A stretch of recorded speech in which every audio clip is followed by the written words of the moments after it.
Are you tired of all these Dexy guys dodging out of the way of you and stuff? Does it offend your headcanon that the guy in full plate, carrying 2 tower shields, just the wall of iron and meat standing before the enemies, has less of an armor class than the guy who's doing cartwheels around him? I know many a man and woman who is, and in Pathfinder 2nd Edition, it looks like that gulf will be narrowed. I've done some reading, I've seen some things, and I'm here to share those things with you. My friends, you know me.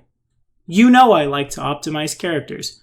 You know, in Pathfinder 1st Edition, if given the choice, I will always play a dex-based martial. There's a billion ways to get dexterity to attack and damage, and it just comes out better in that system, in my opinion. I'm here to say, in Pathfinder 2nd Edition, heavy armor, strength-based characters are playable. I know, right?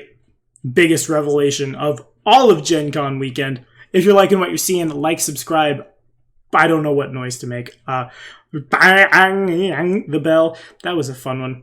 Alright, yeah. And remember, patronage at any tier gets your requests for any of our series up to the front, and you could come play some Pathfinder 2nd Edition here with us. I promise I won't one-shot you with zombies. Oh, that's a spoiler. Pretend I didn't say that!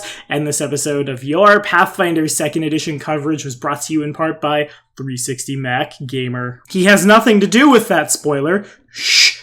It's okay. No one needs to know our secret. Now let's hit it. Alrighty, my friends, if I could please direct your attention to page 275 of your Pathfinder 2nd Edition Heavy Blunt Instrument, core rulebook, that's where we find our table for armor. I went flipping through that for funsies, and I saw a couple of columns on the table that I'm not used to seeing. Both an armor group and a strength rating. Armor with a strength rating? That's a new one. And of course, we had to go check that out. That entry indicates the strength score at which you are strong enough to overcome your armor's penalty. Yeah. If your strength score is equal to or greater than this value, and we'll note that full plate has a strength score of 18, so we can have this from jump if we want to. You no longer take the armor's check penalty, and you decrease the speed penalty by 5 feet to no penalty if the penalty was -5, or to -5 if it was -10. Right there, that solves some of the biggest issues I had with playing a character in heavy armor. Setting aside the math for who will have the higher armor class, and please believe there will be an episode of min-maxing for fun and profit where we do, yet again, like we did in 1E, strength versus dexterity. Throw all of that out. Don't worry about any of that. We're still hung up on the fact that if you're relying on your full plate to not get hit, should you fall in the water, should you need to climb, things like that, suddenly you've gone and Frederick Barbarosa'd yourself. This is why in Pathfinder 1st Edition, we always put 1 rank in swim. We always get that train bonus if we can, just so we don't drown in a pool of 10 feet of water. Being able to buy that off not only prevents that from happening, it, in a mechanical sense, allows us to not take that penalty on strength or dexterity-based skill checks. I liked playing the characters with really high dex in Pathfinder 1st Edition. It kind of caused me to fall into a rut.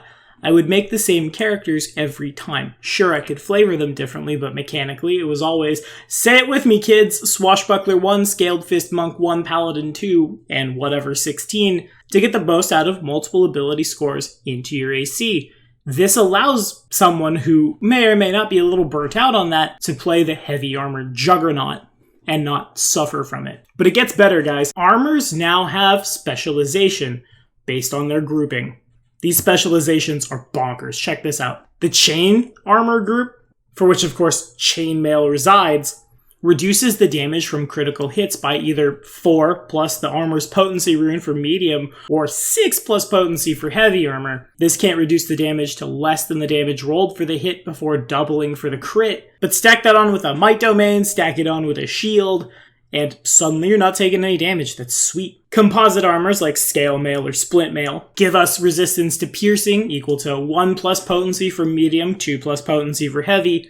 Leather for hide armor does the same thing for bludgeoning, and plate does the same thing for slashing. That's really cool. That makes it playable. Even if the dex-based guy comes out a little ahead from an optimization standpoint, now it's not as bad because you get a lot of value out of being able to play these things. And I don't know about you guys, but that is super exciting for me. What do we think? Is it cool? Is it great? Are we ready to play the big hulking tower shield, full plate, long sword, Heliomade, stab the demon to death, Wrath of the Righteous in 2nd edition, you say? Yes, let's do it. But I don't know what Mythic looks like in 2nd edition, so wait a minute. Anyway, in the comments, let me know what you're thinking. We will be back in a couple hours with more of your Pathfinder 2nd edition coverage for this wonderful Gen Con weekend. See you soon, my friends.